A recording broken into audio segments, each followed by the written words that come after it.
மாற்று அரசியலுக்கு வாக்களிப்போம், மான தமிழத்தை வாழ வைப்போம் என்கிற உயரிய முழக்கத்தை சுமந்து நாம் தமிழக கட்சி நடத்தி கொண்டிருக்கிற பொதுக்கூட்ட நிகழ்வில் தலைமையேற்று நடத்தி கொண்டிருக்கிற எம்முயர் அண்ணன்மார்களே, வீட்டிருக்கிற சான்றோர் பெருமக்களை, கூடி நிற்கிற தாய் தமிழ் சொந்தங்களே, உங்கள் அனைவருக்கும் எமது பணிவான வணக்கம்.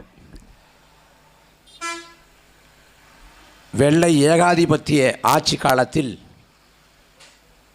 எண்ணற்ற கொடுமைகள் நிகழ்த்தப்பட்டன. அந்த வெள்ளை ஆட்சியின் பேரவலத்தின் உச்சமாக 1919ஆம் ஆண்டு ஜாலியன் வாலாபாக்கில் ஆயிரக்கணக்கான மக்கள் கொன்றொழிக்கப்பட்டார்கள். அந்த ஜாலியன் வாலாபாக் படுகொலையை தனது 15வது வயதில் கண்ட ஒரு இளம் சிறுவன் அந்த ஜாலியன் வாலாபாக்கில் சிந்திய இரத்தத்தை,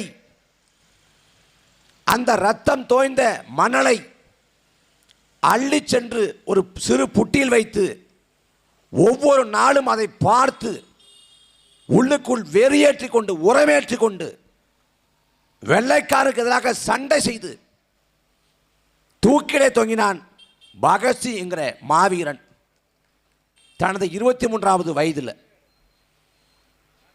அவன் சொன்னான், நாளை காலை நான் மறைந்து போவேன், மெழுகுவர்த்தி சிறுக சிறுக மங்குவது போல நான் மறைந்து போவேன், ஆனால் என்னுடைய லட்சியமும் என்னுடைய கனவும் அப்படியே இருக்கும்.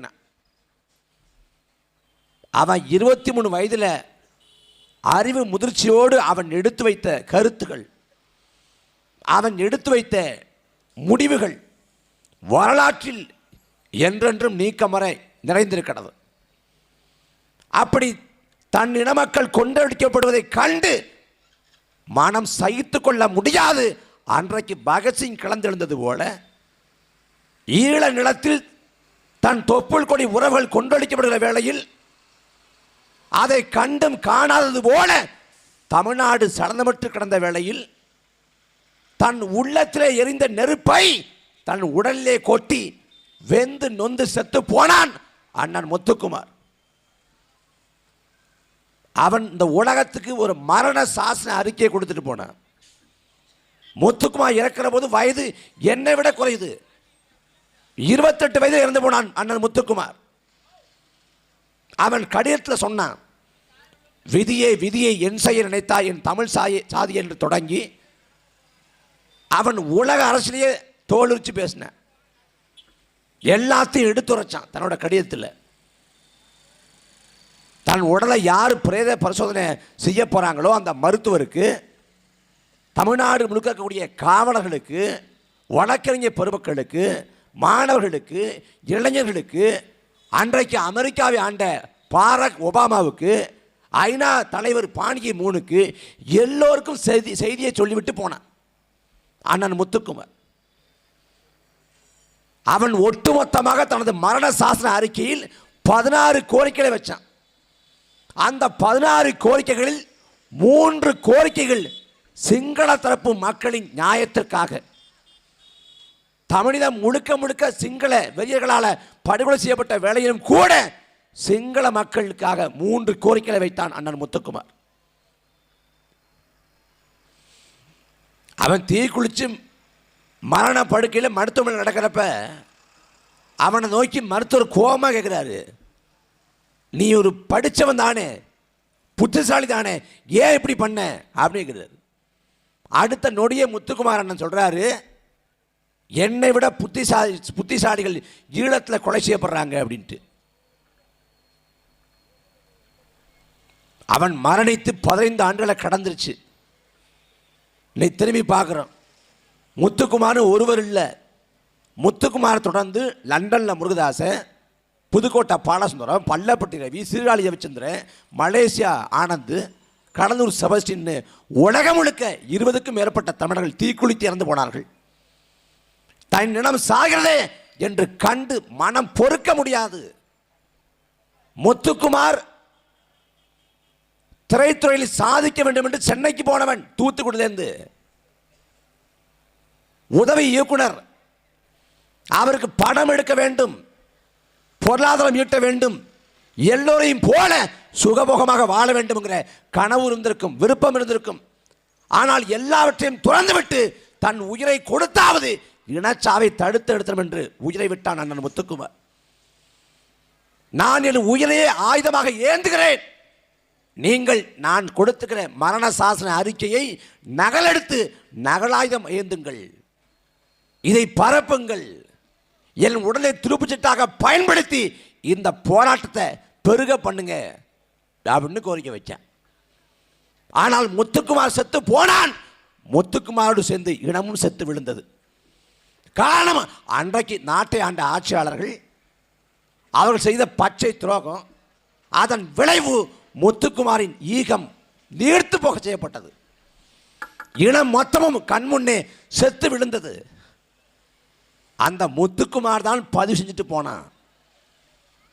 எப்படி களத்தில் அன்றைக்கு நின்ற விடுதலை புலிகளை நோக்கி அண்ணன் முத்துக்குமார் சொன்னான், களத்தில் இருக்கக்கூடிய விடுதலை புலிகளே, எல்லோருடைய பார்வையும் இப்போது முல்லைத்தீவை நோக்கி, தாய் தமிழகம் உணர்வுபூர்வமாக உங்களோடு இணைந்திருக்கிறது, ஏதாவது செய்ய வேண்டும் என்று விரும்புகிறது.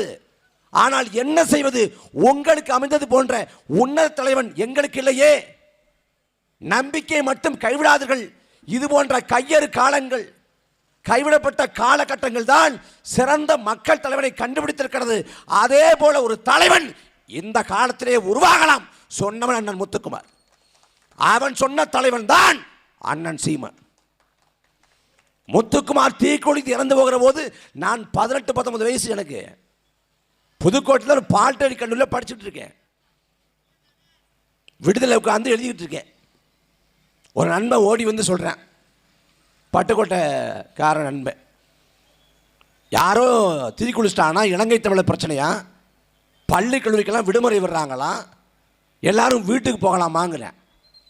அந்த வயசில் யார் தீக்குளிச்சது, எதுக்காக தீக்குளிச்சான், என்ன காரணம் கேட்க தோணுது. பள்ளி கல்லூரிக்கு விடுமுறையான்னு கேட்க தோணுது. விடுமுறை விடுறப்ப மகிழ்ச்சியோடு ஊருக்கு போகிறேன்.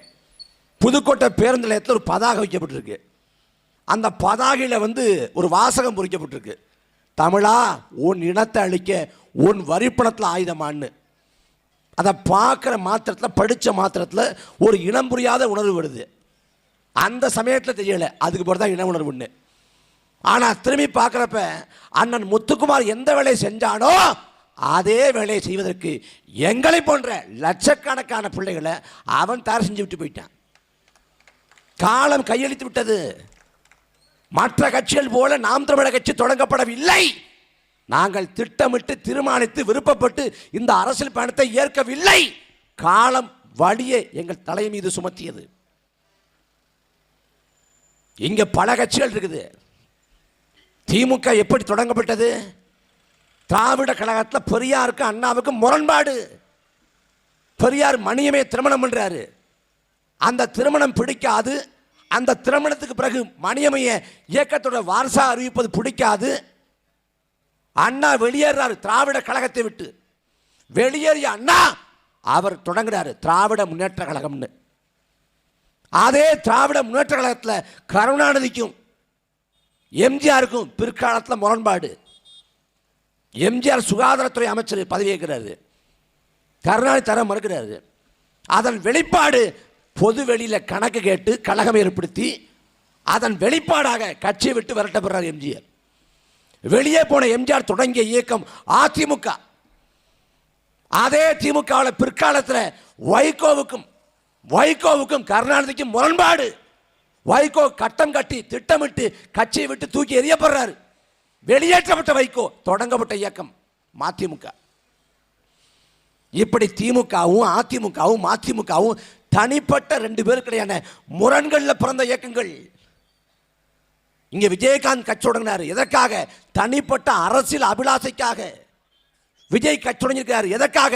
தனிப்பட்ட அரசியல் அபிலாசைக்காக. ஆனால் நாம் தமிழர் கட்சி அவ்வாறு உருவாகவில்லை. அன்பு மக்களே, 2009 மே 18 நாளை எந்த ஒரு தமிழனும் மறக்க முடியாது, கடந்து போக முடியாது. அந்த நாளில் தான் 2 லட்சம் தமிழர்களை துள்ள துடிக்க படுகொலை செய்துவிட்டு, அவ்வளவுதான், நாங்கள் தமிழர்களை கொன்று முடித்து விட்டோம். நாங்கள் விடுதலை புலிகளை வீழ்த்தி விட்டோம், உங்கள் புலிக்கொடியை இறக்கி விட்டோம், உங்கள் தேச கனவை நாங்கள் சிதைத்து முடித்து விட்டோம் என்று சொல்லி, உங்கள் தலைவன் பிரபாகரனை நாங்கள் வென்று விட்டோம், கொன்று விட்டோம் என்று சொல்லி மண்ணை முத்தமிட்டு ராஜபக்சே எக்காலமிட்டு சிரித்த நாள் மே 18. இலங்கை வீதிகளிலே சிங்கள வெறி நாய்கள் ஆனந்த கூத்தாடிய நாள் மே 18. உலகம் முழுக்க வாழ்ந்த ஈழத்தமிழ் சொந்தங்கள் ஐயோ எல்லாம் போச்சு என்று கதறிய நாள் மே 18. ஐயோ தலைவர் போல தெரியுதே, தலைவர் உடம்பு போல தெரியுதே என்று பார்த்து ரத்த கண்ணீர் வெடிச்சு இனி வாழ்வதா தற்கொலை செய்து கொண்டு சாவதா என்று தெரியாது உலகம் முழுக்க ஒப்பார் வைத்து ஓலமிட்ட நாள் மே 18. விடுதலை புலிகள் படைப்பிரிவில் இருந்த எங்கள் அக்கா இசைப்பிரியாவை கூட்டு பாலியல் கொடுமைக்கு உள்ளாக்கின சிங்கள ராணுவம் வன்கொடுமை செஞ்சு அவள் இறந்து போயிட்டாள். அவள் செத்து பிணமாக மாறிவிட்டாள். அவள் பிணமாக ஆகிவிட்டாள் என்று தெரிந்தும் பிணத்தை வன்கொடுமை செஞ்சான் சிங்கள நாய். அவள் வன்கொடுமை செஞ்சது தெரியக்கூடாது என்பதற்காக பிறப்பிற்குள்ளே துப்பாக்கி செலுத்தி வெடிக்க வச்சான். அதே பொழுதுகளில் எங்கள் தலைவன் பிரபாகரின் அன்பு மகன் இளைய மகன் பாலச்சந்திரன் பச்சிரம் பிள்ளை பக்கத்திலே வைத்து துப்பாக்கி எடுத்து நெஞ்சு குழிக்குள்ளே துப்பாக்கி தோட்டாவை பாய்ச்சான், செத்து விழுந்தான் எங்கள் தம்பி பாலச்சந்திரன். எல்லாம் நிகழ்ந்தது அந்த பொழுதுகளில் தான். எல்லாம் முடிஞ்சு போச்சு என்று கருதுறது அந்த பொழுதுல தான். எந்த நாட்களில் நாங்கள் வீழ்ந்து விட்டோம் என்று உலகம் நினைத்ததோ, எந்த மே 18 ராஜபக்சே எக்காலமிட்டானோ கொக்கரித்தானோ, இந்திய வல்லாதிக்கம் எங்களை இழிவாக கருதியதோ, சிங்கள பேரணவாதம் ஆட்டம் போட்டதோ, அதே மே 18 குறிவைத்து 2010ஆம் ஆண்டு விழுந்த புலிக்கொடியை இன்னொரு தாய்நிலத்தில் ஏற்றி அதே தலைவனை நெஞ்சில் சுமந்து அதே தமிழீழ தாயகத்தை நோக்கமாக கொண்டு அறம் தோற்றால் மரம் பறக்கும், மரம் தோற்றால் மீண்டும் அறமே தழைக்கும் என்கிற நியதிக்கு உட்பட்டு அந்த தமிழீழம்ங்கிற உன்னத கனவோடு தொடங்கப்பட்ட இயக்கம் நாம் தமிழர் கட்சி.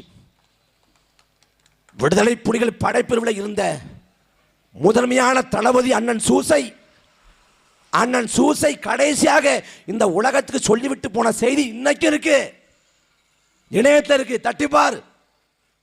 அதில் அண்ணன் சூசை சொன்னார், சீமான்ட்ட சொல்லுங்கோ, சீமான்ட்ட சொல்லுங்கோ, சீமானை நம்பி தான் விட்டு போறேன்னு சொல்லுங்கோ. அவன் விட்டுட்டு போனாங்க. அவர்கள் விட்ட பயணத்தை பாதையை நாம் தமிழர் கட்சி தொடர்ந்து எடுத்துட்டு போகுது. முத்துக்குமாரை பேசுவதற்கும் முத்துக்குமாரை போற்றுவதற்கும் நாம் தமிழர் கட்சிக்கு தான் தார்மீக தகுதி இருக்கிறது. இன்னைக்கு அண்ணன் திரும்ப பேசலாம், முத்துக்குமார் நினைவந்தல் கூட்டம் நடத்தலாம்.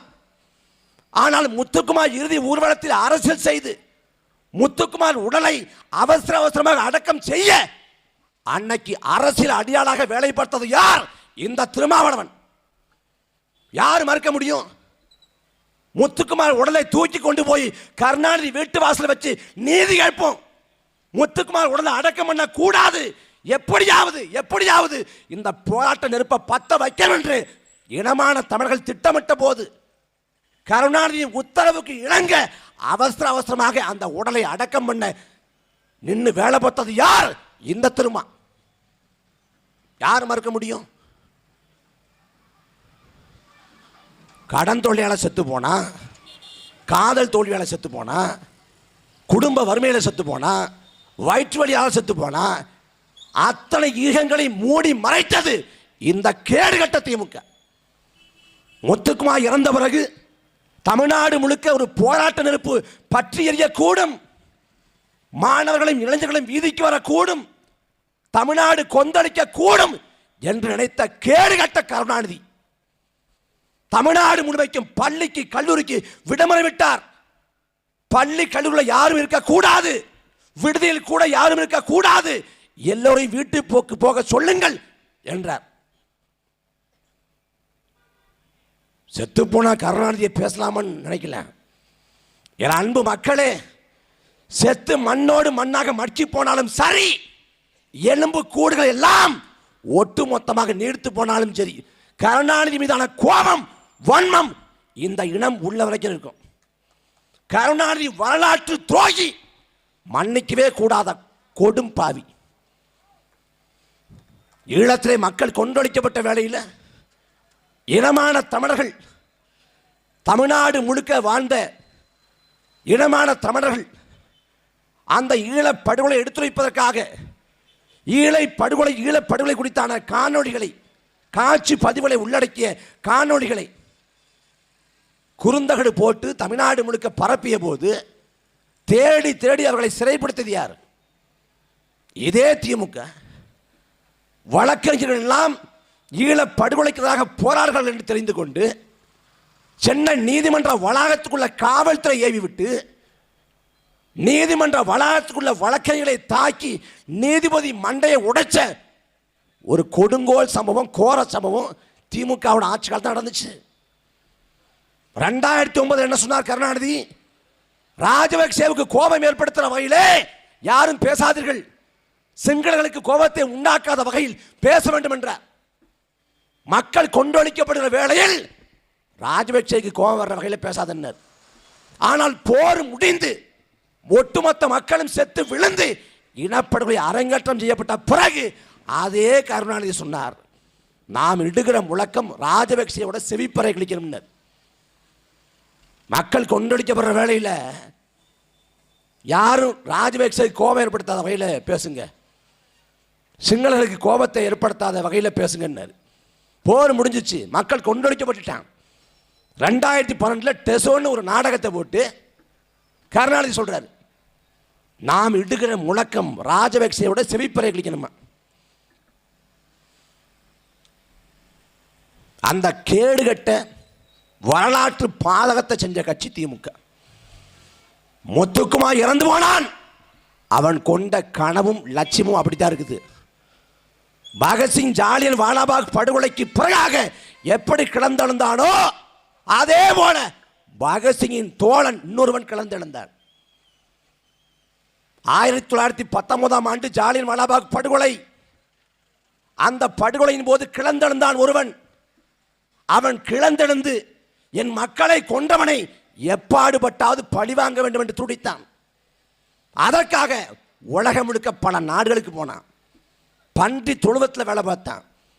கிடைச்ச சாப்பாடை சாப்பிட்டு கொண்டு, கிடைச்ச வேலை செய்து கொண்டு 21 ஆண்டுகள் பாடுபட்டவன் 21 ஆண்டுகள் கழித்து இங்கிலாந்து நாட்டில் வைத்து ஜாலியன் வாலாபாக் படுகொலையின் போது பஞ்சாபோட ஆளுநராக இருந்த மைக்கேல் ஓ டயருங்கிற ஒரு கொடியவனை இங்கிலாந்திலே வைத்து சுட்டு கொன்றான். ஜாலியன் வாலாபாக் படுகொலைக்கு பழிவாங்கும் விதமாக நீதிமன்றத்தில் நடத்தினார்கள். நான் என் கடமையை செய்துவிட்டேன், என் மக்களை கொண்டவனுக்கு நான் தண்டனை கொடுத்து விட்டேன் என்று அறிவித்தான் உத்தம் சிங். அந்த உத்தம் சிங்க்கு தூக்கு தண்டனை கொடுக்கப்பட்டது. அவன் உடல் அன்றைக்கு இந்தியாவுக்கு கொண்டு வரப்படல. அவன் சொன்னான், ஒருபோதும் இங்கிலாந்து மண்ணில் என்ன புதைச்சிடாதன்னா. அன்றைக்கு புதைத்தார்கள். பிற்காலத்தில் தோண்டி எடுத்து இந்தியாவிற்கு அனுப்பி வைத்தார்கள். அனுப்பி வைத்த போது வரலாறு உத்தம் சிங்கை போற்றி கொண்டாடியது. வரலாற்றில் பகத்சிங்கும் உத்தம் சிங்கும் போற்றப்படுவது போல காலம் கடந்தும் வரலாற்றில் முத்துக்குமாரும் அப்துல் ரவுஃபும் கொண்டாடப்படுவார்கள். கொண்டாடப்படுகிற நிலையை நாங்கள் உருவாக்குவோம். இன்னைக்கு அண்ணன் முத்துக்குமாருக்கு எங்க சிலை இருக்கு? தமிழ்நாடு முழுக்க பார்த்தா இங்கே செஞ்சிபட்டில் இருக்குது. வேற எங்கே இருக்குது? வேற எங்கேயும் கண்ணு கட்டின தூரம் வரைக்கும் இல்லை. நாம் தமிழர் கட்சி ஆட்சி அமைக்கிற போது தமிழ்நாடு முழுமைக்கும் முத்துக்குமாருக்கு சிலை இருக்கும். எங்கள் அண்ணன் முத்துக்குமார் எந்த ராஜீவ்காந்தி அரசு மருத்துவமனையில் கடத்தப்பட்டாரோ, ராஜீவ்காந்தி அரசு மருத்துவமனைகள் பெயரை நீக்கி முத்துக்குமார் அரசு பொது மருத்துவமனை என்று நாங்கள் மாற்றுவோம். மாற்றுகிற காலத்தை உருவாக்குவோம். எதுக்கு இந்த கட்சிகளை, இந்த ஆட்சிகள் நாம் நம்பணும்? கண்முனை இனம் சாகிறப்ப ஒன்றும் பண்ணலங்க. இந்த திமுகவும் அதிமுகவும் லட்சக்கணக்கான மக்கள் செத்து விழுந்தான். எந்த திமுக கேட்டது? எந்த அதிமுக கேட்டது? 1 கோடி தொண்டனை வச்சிருக்கோம்னு திமுக சொல்லுது, 1 கோடி தொண்டனை வச்சிருக்கோம்னு அதிமுக சொல்லுது. 1 கோடி வேண்டாம், 1 லட்சம் பேரை வீதியில் இறக்கி போராடி இருந்தால் தமிழீழத்துக்கு எதிராக நடந்த அந்த கொடிய போர் நின்றிருக்கும். ஆனால் எதுவும் செய்யல, செய்கிற நோக்கம் இல்லை. இதே திமுக தொடங்கப்படுற வேளையில் அண்ணா காலத்தில் முழக்கமிட்டது, அடைந்தால் திராவிட நாடு, அடையாவிட்டால் சுடுகாடு. திராவிட நாட்டை அடைவதற்காக நாங்கள் சுடுகாட்டுக்கு செல்வோம், உயிரை கொடுப்போம் என்று முழக்கமிட்டார்கள். ஆனால் கடைசி வரை ஒரு துரும்ப கூட தூக்கி போடல. திராவிட நாடுன்னா அது ஒண்ணும் இல்லாமல் போச்சு. ஆனால் ஈழத்தை நாடு பெறுவதற்காக உலகத்தில் எந்த நாட்டிலும் நடக்காத அளவுக்கு அப்பழுக்கற்ற வீரம் சிறந்த விடுதலை போராட்டம் நடந்தது. 30 ஆண்டுகளுக்கு மேலாக தலைவர் பிரபாகரன் தலைமையிலே போராட்டம். பிரபாகரன் ஆயுத பயிற்சி எடுத்தவர் இல்லை. தலைவர் பிரபாகரன் இராணுவத்தில் பணிபுரிஞ்சவர் இல்லை. ஆனால் தன் சொந்த இனத்தின் மக்களை இராணுவமாக படையாக கட்டி உலகத்தின் ஒப்பற்ற நாடுகள் என்று சொல்லப்படுகிற நாடுகள் சேர்ந்தால்தான் வீழ்த்த முடியும் அளவில் வலிமையாக கட்டமைத்தார். மிரண்டு போனா உலகத்தின் மொசாட்டாவது இஸ்ரேலாவது எல்லாம் மிரண்டு போனான். விடுதலை புலிகளின் உளவு பிரிவோட பணி என்னன்னு பார்த்து மிரண்டு போனேன், அவங்களோட வீரம் என்னன்னு பார்த்து மிரண்டு போனேன். ஆனால் அந்த விடுதலை போராட்டம் முற்று முழுதாக 2009ஆம் ஆண்டு வீழ்த்தப்பட்டது. அந்த விடுதலை போர் மௌனிக்கப்பட்டது. இப்போது காலமிட்டிருக்கக்கூடிய கடைசி வாய்ப்பு, கடைசி கட்டளை அதே நோக்கத்தை கொண்டு நாம் கிளந்தெழுவதுதான். இந்தியாவிலிருந்து பாகிஸ்தான் பிரிந்தது, ஆனால் பாகிஸ்தானிலிருந்து பங்களாதேசம் பிரிந்தது. பங்களாதேஷ்ங்கிற மாநிலம் ஒரு நாடு பிரிக்கப்பட மேற்கு வங்காளம்ங்கிற மாநிலம் அழுத்தம் கொடுத்தது. மேற்கு வங்காளம்ங்கிற மாநிலம் இந்திய அரசுக்கு அழுத்தம் கொடுத்து அதன் விளைவாக வங்காளிகளுக்கான வங்காள தேசம் என்கிற நாடு பிறந்தது. அந்த போராட்டம் விடுதலை போராட்டம் தான். ஆனால் தமிழீழ மண்ணில் நடந்த அந்த அளவுக்கு பாரிய விடுதலை போராட்டம் இல்லை. கிழக்கு பாகிஸ்தான் பகுதி, பாகிஸ்தானோட கிழக்கு பகுதி உருது மொழியை திணிச்சு வங்காளத்தை சிதைக்கிறான். எப்படி இந்தியை இங்கே திணிக்கிறானோ அதே போல உருது மொழியை திணித்து வங்காளத்தை சிதைக்க முற்பட்டான். அந்த மொழி திணிப்புக்கு எதிராக மண்ணின் மக்கள் அங்கே போராட்டம் பண்ண. அங்கிருந்த டாக்கா பல்கலைக்கழகத்தை சேர்ந்த மாணவர்கள் 4 பேர் இறந்து போன, வெறும் 4 பேர். அதன் விளைவாக அவன் ஒரு நாடே பெற்றுட்டான், வெறும் மொழி திணிப்பு. ஆனால் தமிழீழ நிலத்தில் மொழி திணிக்கப்பட்டது, இன ஒதுக்கல் நிகழ்த்தப்பட்டது. தமிழர்கள் 2ஆம் தர 3ஆம் தர குடிமக்களாக மாற்றப்பட்டார்கள். இனப்படுகொலை நிகழ்த்தப்பட்டது. தமிழ் பெண்கள் வன்கொடுமைக்கு உள்ளாக்கப்பட்டார்கள். தமிழர் நிலங்கள் பறிக்கப்பட்டது. தமிழின் வழிபாட்டு தலங்கள் தகர்க்கப்பட்டது. தமிழரின் பள்ளிக்கூடங்கள் எல்லாம் அழிக்கப்பட்டது. யாழ் நூலகம், உலகத்தின் அரிய பெரிய நூல்களை கொண்டிருந்த யாழ் நூலகம் உலகத்தின் கண்முன்னே தீ வச்சு எரிக்கப்பட்டது. இவ்வளவு நிகழ்ந்த பிறகும் இலங்கையில் தமிழர்கள் சிங்களரோடு இணைந்து வாழ்வது என்பது எப்படி சாத்தியம்? சாத்தியமே இல்லை என்று உணர்ந்த பிறகுதான் நாங்கள் விடுதலை போராட்டத்தை தொடங்குகிறோம். அந்த விடுதலை போராட்டம் அந்த நிலத்திலே மௌனிக்கப்பட்டாலும் இந்த நிலத்திலே நாம் தமிழர் கட்சி வடிவத்திலே தொடர்ந்து கொண்டிருக்கிறது. நாம் தமிழர் கட்சி யாரு உன்னிப்பாக கவனிக்கிறா? தமிழ்நாட்டில் வாழக்கூடிய மான தமிழர்கள். அவர்கள் நாம் தமிழர் கட்சி வெல்ல வேண்டும் என்று நினைப்பதை விட ஈழ சொந்தங்கள் பெருவாரியான நம்பிக்கை கொண்டு நிற்கிறாங்க. நாம கொஞ்சம் சோர்ந்து போனா கூட விடாதீங்க ஒன்னா, விடாதீங்க ஒன்னா, அடிங்க ஒன்னா, நம்பிக்கை கொண்டு நில்லுங்க ஒன்னான்னு. நாம் தமிழர் கட்சி வெல்லணும். அதுக்கு வரக்கூடிய 2026 சட்டமன்ற பொதுத் தேர்தலில் நாம் தமிழர் கட்சிக்கு விவசாய சின்னத்தில் வாக்கு செலுத்தணும். இல்லை மறுபடியும் நான் திமுக தான் போடுவேன், மறுபடியும் நான் அதிமுக போடுவேன்னா இவ்வளவு ஆண்டுகளமாக யாருக்கு போட்டீங்க? இவ்வளவு ஆண்டுகளமாக நீங்கள் இதே திமுக போட்டீங்க, இதே அதிமுக போட்டீங்க. இந்த திமுகவும் அதிமுகவும் தமிழ்நாட்டை ஒட்டுமொத்தமாக சேர்த்தா 60 ஆண்டு காலம் தமிழ்நாட்டை ஆண்டு முடித்திருக்கிறது. திமுக 25 ஆண்டுகள் தமிழ்நாட்டை ஆண்டிருக்கிறது. அதிமுக 31 ஆண்டுகள் தமிழ்நாட்டை ஆண்டிருக்கிறது. இந்த காலத்தில் இந்த நிலம், இந்த மக்கள் பயன்பெற, நலம் பெற, நாம் முன்னேற செஞ்ச அரும்பெரும் காரியம் என்ன? வரலாற்றில் இல்லாத அளவுக்கு நாம் பின்னோக்கி தள்ளப்பட்டோம். இதே தஞ்சை நிலத்தை தலைமையாக கொண்டு சோழ சாம்ராஜ்யம் கட்டமைக்கப்பட்டிருக்கிறது. இந்த புலிக்கொடி இங்க மட்டும் பறக்கல, இங்க மட்டும் பறக்கல. இந்தியா, இலங்கை, பர்மா, மாலத்தீவு, Singapore, Malaysia, Thailand, Vietnam, Cambodia என்று உலகின் பல்வேறு நாடுகளில் பறந்த கொடி இந்த புலிக்கொடி. ராஜராஜ சோழன் என்றால் பட்டம் பெயர் இல்லை. ராஜாவுக்கெல்லாம் ராஜா, மன்னனுக்கெல்லாம் மன்னன், மன்னாதி மன்னன் பொருள். அவன் பேர் அருண்மொழி சோழன் தான். ராஜராஜன் பட்டம். அந்த ராஜராஜன் சோழ சாம்ராஜ்யத்தை கட்டி எழுப்பினான். அவன் மகன் ராஜேந்திர சோழன் அவனை கடந்து அவன் சாம்ராஜ்யத்தை விரிவுபடுத்தினான். மலேசியாவுக்கு போறோம் கூலி வேலைக்கு. ஆனா அதே மலேசியாவை வென்றுவிட்டு கடாரம் கொண்டான் என்று பெயர் பெற்றான் நம் பாட்டன். அப்படிப்பட்ட மன்னர்கள் ஆண்ட நிலம் இந்த நிலம். தமிழினத்தை போல உயர்ந்த இனம் உலகத்தே கிடையாது. 2000 ஆண்டுக்கு முன்பே உலகத்துக்கு எல்லாவற்றையும் சொல்லி தந்தவன் தமிழன். 2000 ஆண்டுக்கு முன்பாக உலகத்தின் பல மொழிகள் பிறக்கவில்லை. பல இனங்கள் நாடோடிகளாக தெரிந்தது, நாகரிகமற்று தெரிந்தது, எந்தவித வரம்பும் இல்லாது வரையறையும் இல்லாது ஒழுக்கம் இல்லாது இருந்தது. ஆனால் 2000 ஆண்டுக்கு முன்பே உலகிற்கு வாழ்வியல் நன்னறிய கொடுத்த இனம் தமிழ் பேரினம். வள்ளுவனை போல உலகத்தில் எந்த தத்துவ ஞானி உண்டு? உலகத்தின் பல அறிஞர் பெருமக்கள் சொல்றான், இந்த உலகில் எத்தனையோ தத்துவ ஞானிகள் தோன்றியிருக்காங்க, மறுமலர்ச்சி கருத்துக்களை உதிர்த்திருக்காங்க.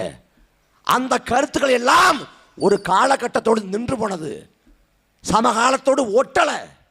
ஆனால் எல்லா காலத்துக்கும் பொருந்துகிற வகையில், எல்லா மக்கள் கூட்டத்தோடும் பொருந்துகிற வகையில் உலகத்தில் வாழ்வியல் நன்னறி இருக்கிறது என்றால் அது திருக்குறள் தான் அப்படின்னு சொல்றாரு. திருக்குறளை என்ன சொல்லப்படல? திருக்குறளை தமிழன் படிக்கல. பள்ளிக்கூடத்தில் 4 மதிப்பெண்ணுக்காக மனப்பாடம் செய்தாய்.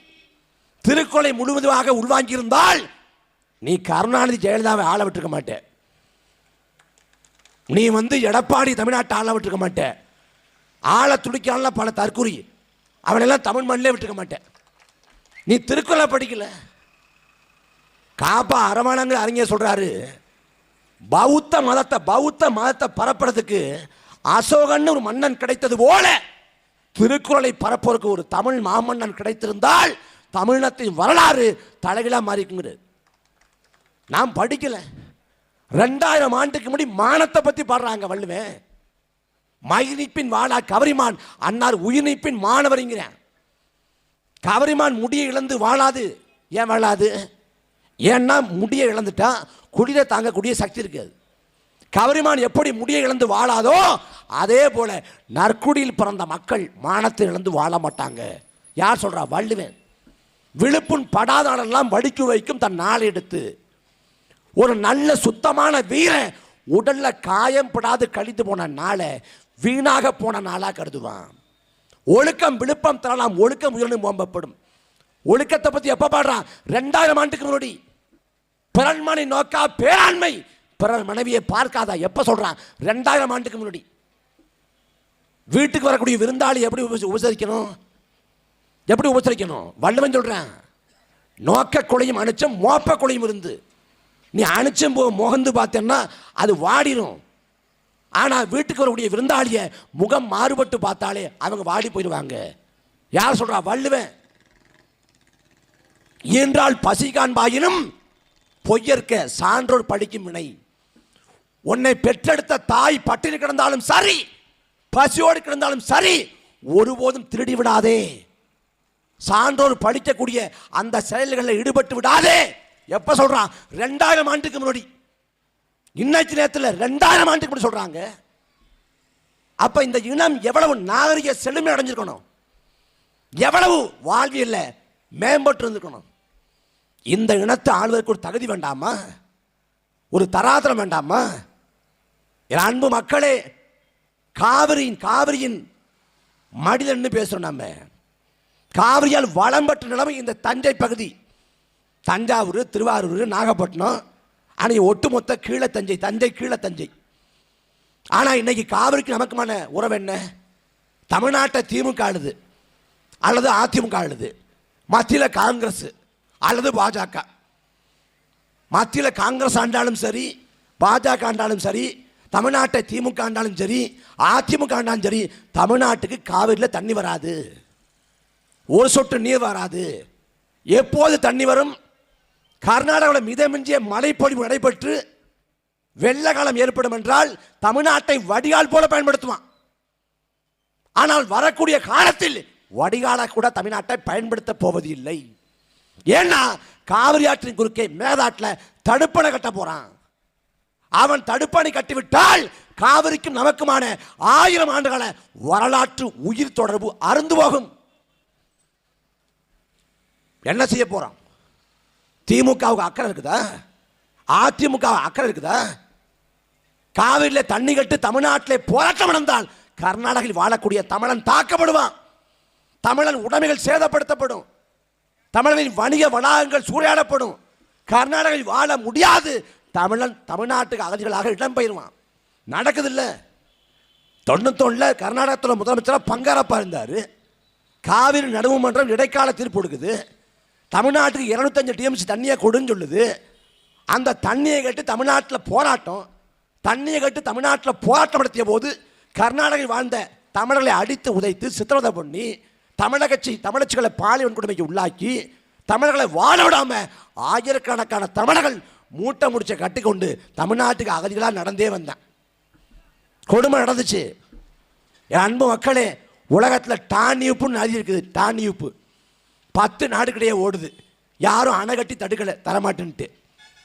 உலகத்தின் மிக நீளமான நதி நைல் நதி, அதுவும் 10 நாடுகள் கடந்து ஓடுது.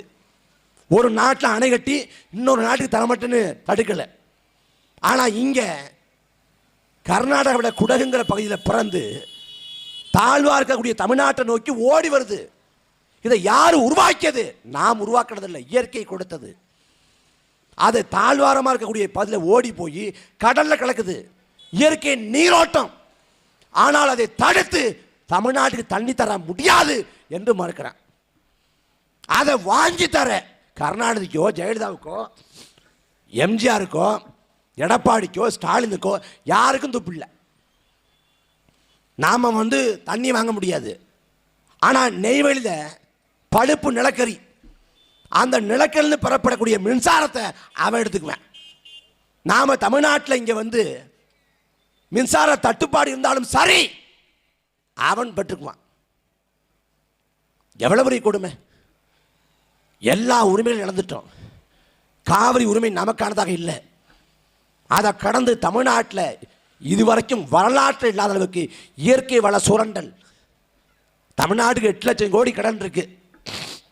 மாறி மாறி திமுக அதிமுக ஆளுது. தமிழ்நாட்டை வளர்ச்சி பாதை கொண்டு போகிறேன். ஆனால் 8 லட்சம் கோடி கடன். ஒருவேளை மறுபடி திமுகவோ அதிமுகவோ தமிழ்நாட்டை ஆண்டால் வரிச்சுமை அதிகரிக்கும். விலைவாசி உயர்வு கட்டாயம் நடக்கும். பேருந்து கட்டணத்தை கட்டாயமாக உயர்த்துவான். வாழ முடியாத அளவுக்கு மிகப்பெரிய நிதி சிக்கலை உருவாக்குவான். நீங்க யோசிச்சு பாருங்க. இந்த 8 லட்சம் கோடி கடன் 80 லட்சம் கோடி கடனாக மாறட்டும். தமிழ்நாடு திவாலாகட்டும். தமிழ்நாட்டில் பொருளாதார நெருக்கடியால போராட்டம் வெடிக்கட்டும்.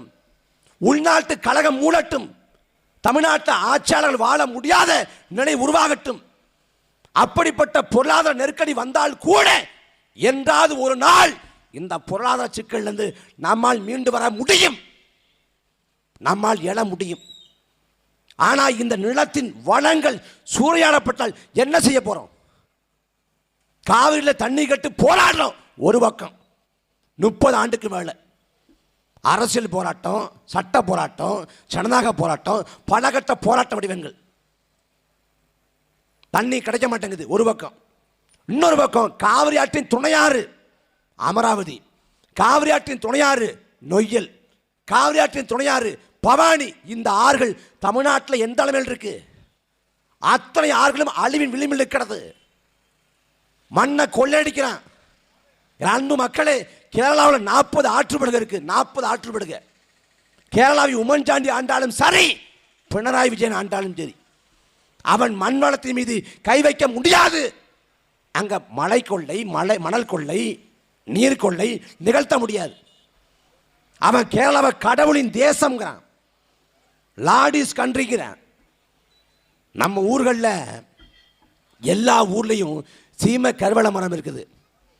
இந்த சீமை கருவேல மரத்தோட குணாதிசயம் பூமி கடையில் இருக்கக்கூடிய நிலத்தடி மட்டத்தை உறிஞ்சும், காற்றில் இருக்கக்கூடிய ஈரப்பதத்தை உறிஞ்சும், அப்புறம் மனிதன் தோளில் இருக்கக்கூடிய ஈரப்பதத்தை கூட உறிஞ்சும். சீமை கருவேல மரம் அதை நச்சு மரம்னு வர்ணிக்கிறேன், அதை அந்நிய சதிங்கிறேன். அந்த மரம் கேரளாவிலையும் இருந்துச்சு, நிரம்ப இருந்துச்சு. அந்த மரத்தை பற்றி விழிப்புணர்வு ஏற்படுத்தி அந்த ஆட்சியாளர் ஒரு மரம் இல்லாமல் அப்புறப்படுத்திட்டான். ஆனால் தமிழ்நாட்டில் சீமை கருவேல மரம் எல்லா இடத்துலையும் மண்டி கிடக்குது.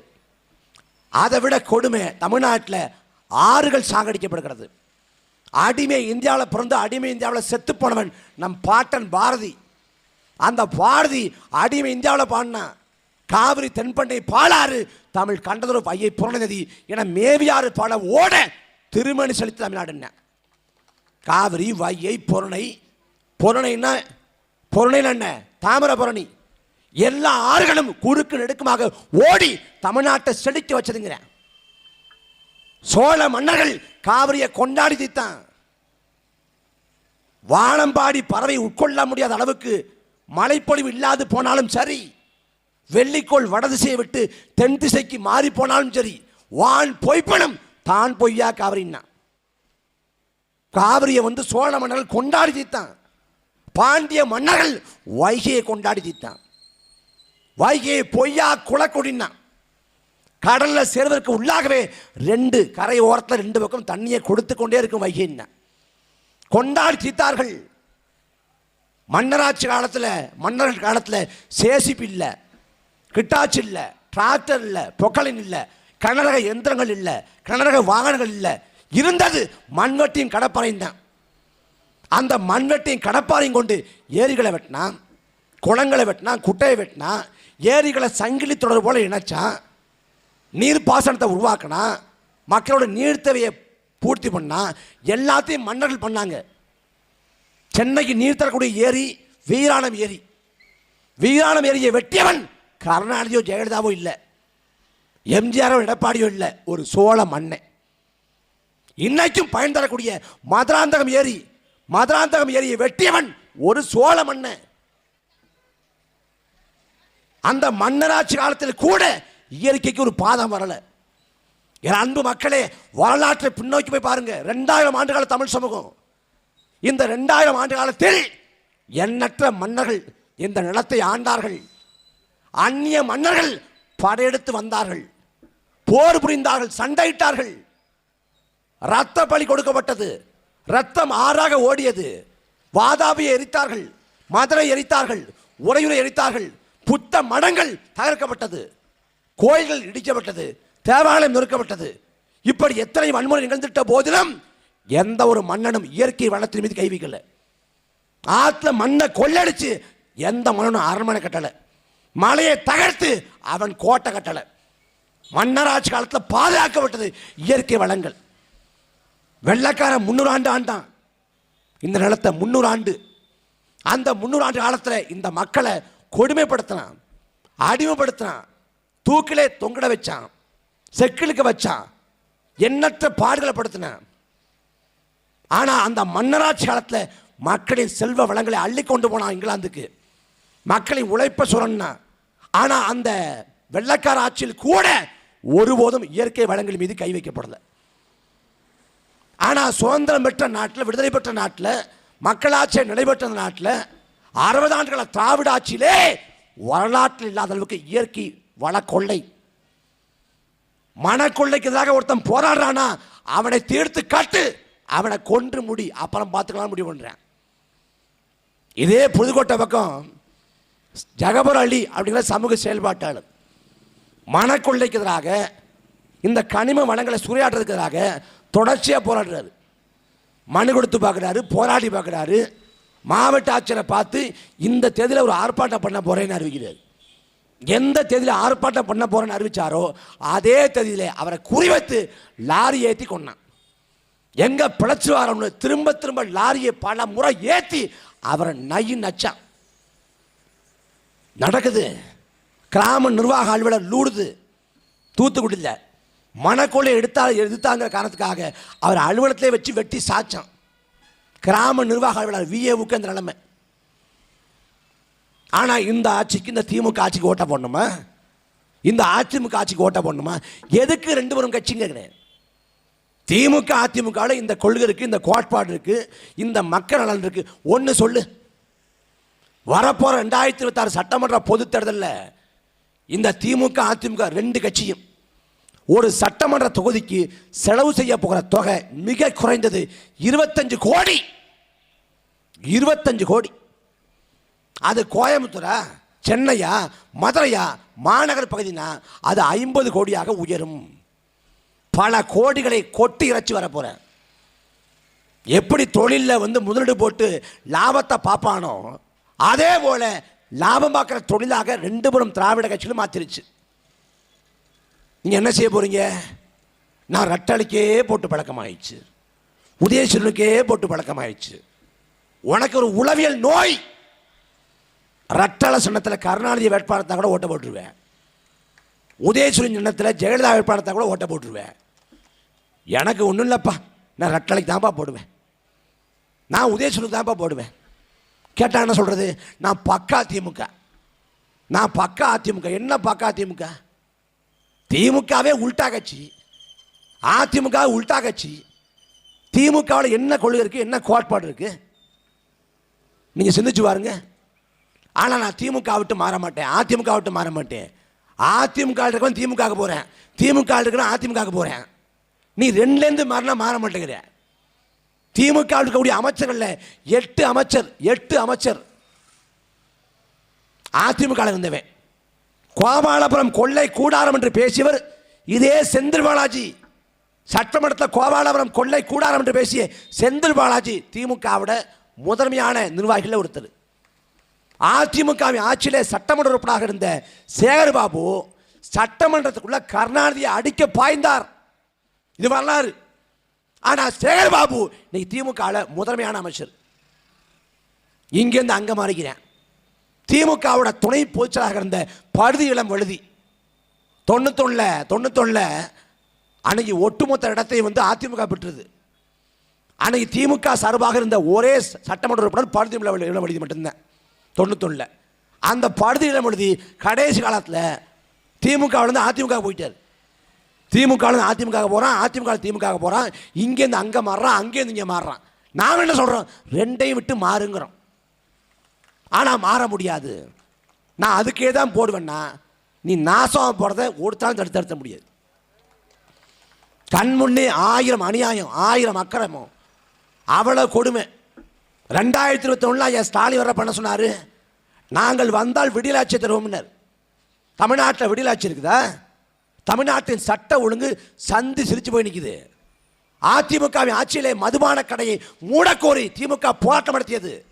வீட்டு வாசலில் கருப்பு கொடி ஏந்தி கருப்படை தெரிவித்து குடும்பத்தோடு போராட்டம் நடத்தியது இதே ஐயா ஸ்டாலின். நாங்கள் வந்தால் மதுவிலக்கை படிப்படியாக அமல்படுத்துவோம். மதுவால் பாதிக்கப்பட்ட குடி நோயாளிகளை மீட்பதற்கு நாங்கள் மீட்பு நிலையங்கள் அமைப்போம் மாவட்டந்தோறும் சுகாதாரத்துறை அமைச்சர் சார்பாக அப்படின்னு சொன்னது திமுக. நீங்கள் மதுவிலக்கு அமல்படுத்திட்டானா? மதுவால் பாதிக்கப்பட்ட மீட்பதற்கு மீட்பு நிலையம் அமைச்சிட்டானா? ஒன்றும் இல்லை. அப்போ மதுவை எடுத்து போராடணும். மதுன்னு ஒரு போதை. ஆனால் இன்னைக்கு திமுக ஆட்சியில் மது மட்டும் இல்லை, கஞ்சா. இன்னைக்கு காலையில் செய்தி, சென்னையில் பள்ளிக்கூடத்துக்கு கஞ்சாவோடு மாணவன் போனான். இது என்ன? கல்வியிலே சிறந்த தமிழ்நாடுங்கிற திமுகவோட சிறப்பான திட்டங்களில் ஒன்று. பள்ளி மாணவன் கஞ்சா பயன்படுத்துகிறான், கல்லூரி மாணவன் அபின போடுறான், பள்ளி மாணவன் போதையை போட்டு தலைமை ஆசிரியர் தாக்குறான். இதெல்லாம் என்ன தமிழ்நாட்டோட வளர்ச்சி? அதிமுக ஆட்சியிலே சட்டமன்றத்துக்கு குட்காவோடு போனார் முதலமைச்சர் ஸ்டாலின். இன்றைக்கு இருக்கக்கூடியவர் குட்காவோட போறப்ப கேட்டாங்க, குட்கா சட்டமன்றத்தில் அனுமதிக்கப்படாத பொருள், எதற்காக கொண்டு வந்தீங்க?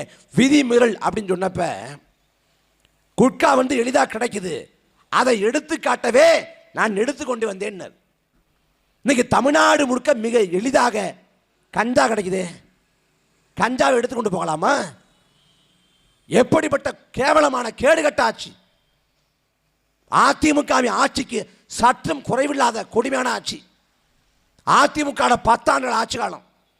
4 ஆண்டுகள் எடப்பாடி பழனிசாமி மாநில உரிமைகளை காவு கொடுத்தார், மாநில நலன்களை காவு கொடுத்தார்.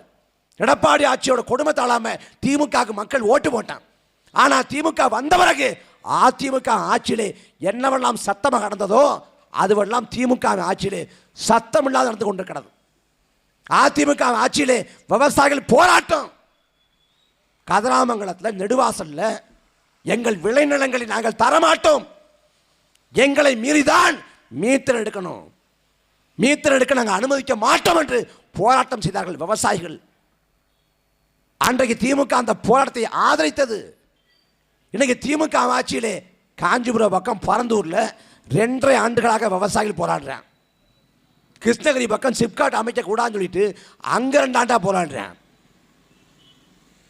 விழுப்புரம் பக்கம் திருவண்ணாமலை பக்கம் மேல்மாங்கிற பகுதியில் அங்கேயும் போராடுறேன்.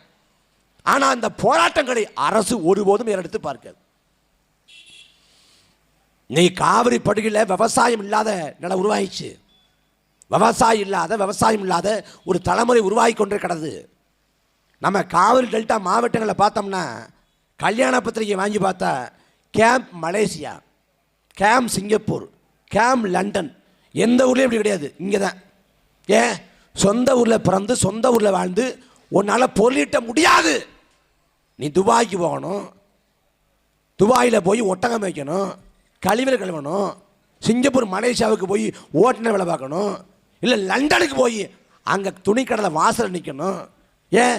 சொந்த ஊரில் பிறந்து விவசாயம் செஞ்சு பொருளீட்ட முடியாது. விவசாயி நஷ்டப்பட்டு போனேன். ஒரு காலத்தில் எல்லார் வீட்லையும் 10,000 இருந்துச்சு. 10,000 அப்படின்னு நெற்கதிர்களை கொட்டி வைக்கிறதுக்கு. நீ யார் வீட்டில் 10,000 இருக்குது? ஒரு தலைமுறை விவசாயம்னா என்னென்னு தெரியாம உருவாகி கொண்டு கிடது. தமிழ்நாட்டின் நெற்களஞ்சியம் என்று புகழப்பட்ட தஞ்சை தரணி இன்னைக்கு வறண்டு போய் நிற்குது. இந்த யார் சரி செய்ய போற? மறுபடி திமுக ஓட்டு போட்டு மறுபடி அதிமுக ஓட்டு போட்டு என்ன பயன் விளைய போகுது? நாம் மாறாத வரை நாடு ஒருபோதும் மாறாது. சரி, திமுக வேண்டாம், அதிமுக வேண்டாம், வேற யாருக்கு போடலாம்? இந்த பக்கா மாசு கட்சின்னு கட்சி வருது, அதுக்கு போடலாமா? அந்த கட்சிக்கு ஓட்டை போடுறதுக்கு நீ கிணத்துல போட்டுடலாம். திமுக அதிமுக வந்து சீரழிஞ்சு போனான். வர்றப்ப நல்ல கோட்பாடு கொண்டு வந்தான். வர்றப்ப திமுக உயரிய கோட்பாடுகளை சொல்லித்தான் வந்தான். அதிமுக எம்ஜிஆர் தொடங்குறப்ப அண்ணா இசைவின் கோட்பாடுன்னர். திமுக அதிமுக வர்றப்ப கோட்பாடு சொல்லி கொள்கை சொல்லி நல்லபடியாக வந்தான். ஆனால் வந்த பிறகு கெட்டு சீரழிஞ்சு நாசமாக போனான். ஆனால் இவன் தாவேக்கா சீரழிஞ்சே வர்றேன். அவன் வந்து பல உயிர்களை காவு வாங்கினான். யாரு? திமுக அதிமுகவும். இவன் வரவே இல்லை, 41 உயிரை காவு வாங்கிட்டான். கட்சியில் யாராவது ஒருத்தனுக்கு ஒன்றும் புரியாமல் ஒருத்தன் இருப்பான் ஒரு கட்சியில். ஆனால் ஒரு கட்சியில் தலைவன் தொடங்கி தொண்டை வரைக்கும் ஒருத்தனுக்கு ஒன்றும் தெரியல. அந்த கட்சியில் பொதுச்செயலாளர்னு ஒருத்தர் வச்சிருக்காங்க. கேட்டால் புஷி ஆனந்த். அவர் சொல்கிறாரு, எங்கள் தளபதி நினைச்சார்னா 4 இடத்துல போட்டி போடுவார். 4 இடத்துல போட்டி போட்டா 4 இடத்துலையும் ஜெயிப்பார். 4 இடத்துல போட்டி போட்டால் நக்கிட்டு போயிடும். அதிகபட்சம் 2 இடத்துல போட்டி போடலாம். அதிகபட்சமே இது தேர்தல் அரசியலில் அடிப்படையான விதி. ஆனால் இது ஒரு கட்சியின் பொதுச்செயலாளருக்கு தெரியல. அந்த கட்சி கூட்டத்தில் போய் ஒளிவாங்கி நீட்டி தொண்டெல்லாம் ஒவ்வொரு ரகம் ஒளிவாங்கி நீட்டி கேட்குறாங்க, உங்கள் தலைவர் வெற்றி பெற்றுவாரா? வெற்றி பெற்றுவாருங்க. ஆட்சி பிடிச்சுவாரா? ஆட்சி பிடிச்சுவாருங்க. எத்தனை இடங்களை பிடிப்பார்? 30 இடத்த பிடிப்பார். எத்தனை தொகுதி மொத்தம் தமிழ்நாட்டில்? அது ஒரு 270 வருங்க. ஏய், மக்களவைக்கும் மாநிலங்களவைக்கும் என்ன வேறுபாடுன்னு சொல்லு. தமிழ்நாட்டில் ஒட்டு மொத்தமாக எத்தனை தொகுதி இருக்குன்னு சொல்லு. அதை சொல்லு முதல்ல. அதை சொல்ல அந்த கட்சிக்கு துப்பு இருக்க. அவன் என்ன நினச்சிட்டு இருக்கான்? திரைப்படத்தில் வர்ற விஜய் மாதிரியே நிஜத்திலே இருக்காரு. திரைப்படத்தை ஒரே நேரத்தில் அடித்து 100 பேரை பறக்க விடுவார். அதே போல் நிஜத்தில் திமுக அதிமுகவை தெரித்து விடுவார்னு நினைக்கிறேன். திரைப்படத்தில் அவர் சண்டை போடலடா, டூப் வச்சு இன்னொருத்தர் சண்டை போடுறாரா. ஆனால் நிஜத்தில் பாடிகாடு இல்லாமல் வெளில கிளம்ப மாட்டார். திமுக என்ன பண்ணுவான்? பாஜகவை எதிர்த்து வீர வசனம் பேசுவான். தொட்டுப்பார், சீண்டிப்பார், நாங்கள் சும்மா விட மாட்டோம், எல்லா வசனம் பேசிட்டு டெல்லி போய் அரைய சாத்திட்டு காலில் விழுந்துருவேன். அவன் எதிர்த்து பேசுவான், ஆனால் காலில் விழுந்துருவேன். இந்த புதுசாக வந்திருக்க இந்த கட்சி எதிர்த்தே பேசாதீங்க, ஜி கோச்சுக்குவாரு. ஜனநாயகன்னு ஒரு படம், அவர் படம் தான். அந்த படத்தை தணிக்கை வாரியம் விட மாட்டேங்குது. தணிக்கை சான்றிதழ் தரலை. யார் தர மறுக்கிறா? பாஜக அரசு. அப்ப தணிக்கை சான்றிதழ் தர மறுக்கக்கூடிய பாஜக அரசை கண்டிக்கிறேன். ஒரு வார்த்தை விஜய் பேச சொல்லு, பேசவே மாட்டார். ஒருபோதும் பேச மாட்டார். ஏன்? அவ்வளவு பயம்.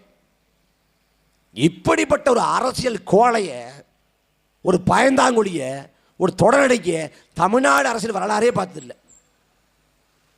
விஜயை பார்க்க வந்து 41 பேர் செத்து போயிட்டாங்க. என்ன பண்ணிருக்கணும்? உன்னை பார்க்க வந்து செத்து போனவன் பிணத்தை கட்டி பிடிச்சி அழுத்திருக்கணும், கண்ணீர் வடிச்சிருக்கணும், அவன் உடம்புக்கு மாலை போட்டிருக்கணும், உன் கட்சிக்காரனோட அந்த உடம்புக்கு கட்சி கொடியை போச்சிருக்கணும், இறுதிச் சடங்கு வரைக்கும் கடைசி வரைக்கும் நின்றுருக்கணும். ஆனால் விஜயை பார்க்க வந்தவன்லாம் செத்து போயிட்டான். செத்து போய் பிணவரைக்கு போயிட்டான். ஆனால் விஜய் எந்த கவலையும் படாமல் பணியிருக்கு போயிட்டார். தன்னை பார்க்க வந்தவன் செத்து போறான், அந்த நொடியில களத்தை நிற்காம களத்தை விட்டு ஓடிகாலி போல ஓடி போன விஜய். இவர் தமிழ்நாட்டை புரட்டி போட போறாரா? அது என்ன சொல்றான்? கில்லி படத்தில் மதுரை மீட்டு, மதுரையில் போய் சண்டை போட்டு தனலட்சுமியை மீட்ட தளபதியால தமிழ்நாட்டை மீட்க முடியாதான்னு கேட்கிறேன். எங்க தலைவர் வந்து வார்த்தைக்கும் வாழ்க்கைக்கும் இடைவெளி இல்லாமல் வாழக்கூடியவர். எப்படி? அவர் தத்துவமாகவே வாழ்றாரு. ஒரு தத்துவத்தை பின்பற்றி அவர் இன்னைக்கு வரைக்கும் இருக்காருங்கிற. என்னதாண்டா தத்துவம்னு கேட்டா, உசுப்பேத்தவன்ட்ட உம்முன்னும் கடுப்பேத்தவன்ட்ட கம்முன்னு இருந்தா வாழ்க்கை ஜம்முன்னு இருக்கும். இப்போ எங்கள் தளபதி ஒன்று உம்முன்னு இருக்காரு, இல்லை கம்முன்னு இருக்காரு, அதாவது ஜம்முன்னு இருக்காருன்ட்டு. என் அன்பு மக்களே, நீங்கள் சாலையில் ஒரு வாகனத்தை பயணிக்கிறீங்க, குறுக்க ஒரு கன்றுக்குட்டியோ ஒரு நாய்க்குட்டியோ விழுந்துட்டா, விழுந்து அது அடிபட்டு செத்து போனா உங்களுக்கு வந்து குற்ற உணர்ச்சி தாளாது, உங்களால் சாப்பிட முடியாது, தூங்க முடியாது. நம்மளால் ஒரு கன்றுக்குட்டி செத்து போச்சேன்ட்டு, நம்மளால் வந்து ஒரு நாய்க்குட்டி செத்து போச்சேன்ட்டு.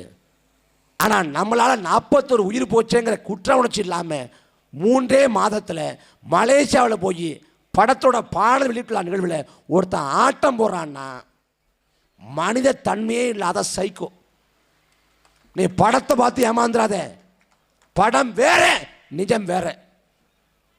படத்தில் வந்து 10 கொலையை பண்ணிவிட்டு டூயட் பாடலாம் படத்துக்குள்ள. நிஜத்தில் ஒருத்தன் மேலே கை வச்சாலே வழக்கு போட்டு உள்ள தள்ளிடுவேன். நிஜம் வேற, திரைப்படம் வேற. யதார்த்தத்தை புரிஞ்சு உணர்ந்துக்கணும். அதனால் நமக்கு காலமிட்டு இருக்கக்கூடிய கட்டளை நாம் தமிழர் கட்சி மட்டும்தான்.